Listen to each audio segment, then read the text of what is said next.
Hmm. May yung ano, yung tawag na to yung, ano ba yan? Eggplant. O, tinan mo ang eggplant dito.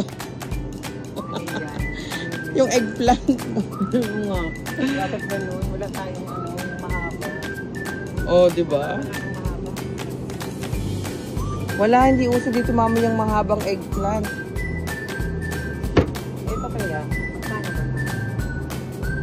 May, yan may eggplant. Ayan. Magkano? Isa. It's 249. Hmm?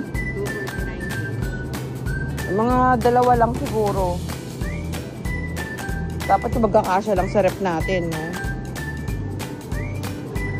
Ayun, cauliflower mo sa harap mo. Ha?